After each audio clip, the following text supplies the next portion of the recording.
Alright guys, California Phantom, we're going to be talking about the newly announced DJI Phantom 5. Oh, what's that? They didn't announce the 5? What did they announce?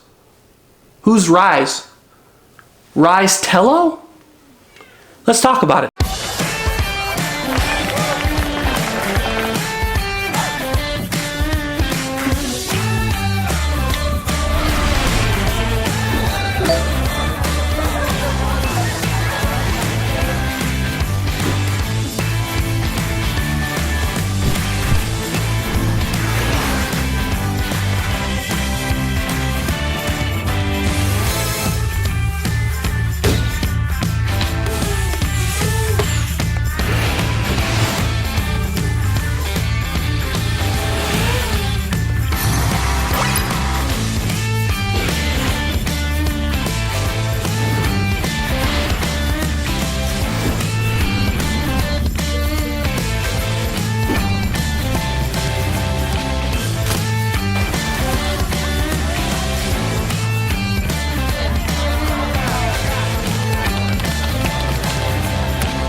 Alright, so the company Ryze has just released a drone that's in partnership with Intel and with DJI's vision position sensors that allows you a $100 entry-level pocket drone.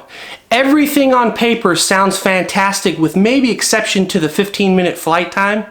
But I'm going to sit here and spend a few minutes with you and explain to you why you don't want to get that drone. So first things first, the Ryze does have the vision position sensors by DJI, and they do have a chip by Intel which allows you to have gesture controls over the drone.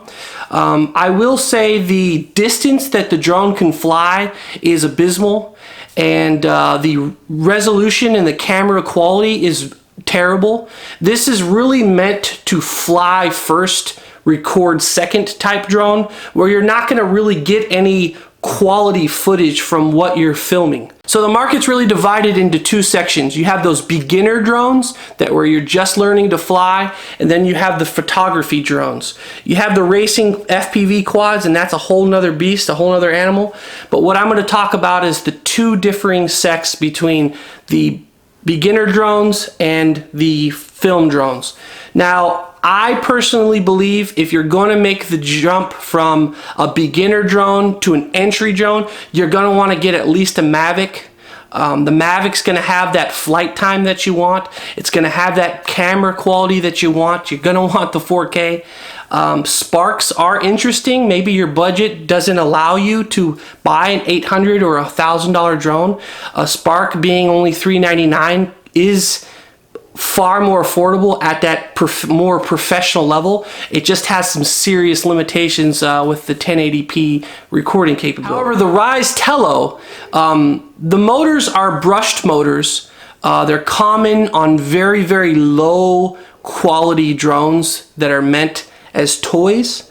I will say the vision position sensors by DJI makes it a very attractive offer, but what they're doing is they're polishing a turd. And so what I'm trying to say is there are cheaper alternatives. One of the ones that I actually got into drones on was the Hubsan X4. Those go right around $40-ish, maybe $50, and it gets you about 15 minutes of flight time. It has a camera, but the main thing is it's not necessarily designed to fly FPV. It's just designed to get you oriented in how you fly the drone. It's important to note for those who don't fly drones, what orientation is on a drone, or what it means to on a drone. And if you're flying straight, the controller, straight means straight, back means back, but the moment you go to the side, you start rotating the drone. When you rotate the drone, now front no longer means continuing one direction front. Front means the front will be forwards to the drone. So whatever direction that drone's pointing, it's going to go in. Now, I feel, and it's paramount to understand how to fly a drone without even looking at the monitor and FPV. It's incredible. That's half the enjoyment of the experience of flying FPV, is being able to just be able to look at the screen, enjoy where you're flying.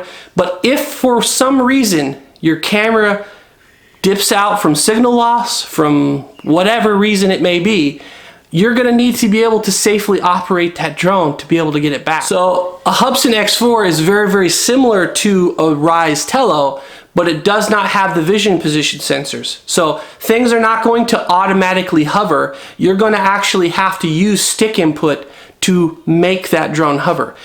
I feel like it's more intense. It's training you to be able to operate the drone at a higher level. And it's cheaper. So while everybody says that this drone's a slam dunk, I really feel like this is a fail. DJI did come out with that new Ronin S. Fantastic, it looks awesome. They came out with that new better version of the DJI Osmo Mobile, which is fantastic. I know they're using like a polymer nylon type material to make it very light, and it's also far more affordable. I think it's $129. Great option if you guys want, if you have a decent cell phone, you got an iPhone, and you want to be able to take nice gimbal footage. Highly recommend that. But I think that they really failed where it counted most. People were expecting a drone of some kind, and they came with a third-party company. And I'm not sure what's going on with DJI, because for the last several years, they've always been about innovating and slamming out new products. We even see this with the Mavic Platinum and then the Alpine White. They're always trying to project new stuff out, even if it's the same thing. So I'm a little lost as to why they didn't come to this CES 2018 with an actual drone. I'm hoping that this doesn't mean that the Phantom 5 is pushed back. I hope that it just means that it's around the corner. Alright guys, I hope you enjoyed what you heard. Please give me that like and thumbs up. Give me a comment and tell me if you're excited about this drone, if you're going to be buying it or not. I probably will pick one up just to review, but I'll be honest with you, I'm not very thrilled about that drone as an option. I'm a little surprised. We'll have to see as CES continues on if we're going to see anything else from Unique outside of just a little racing drone that they announced as well. And we'll see you on the next adventure.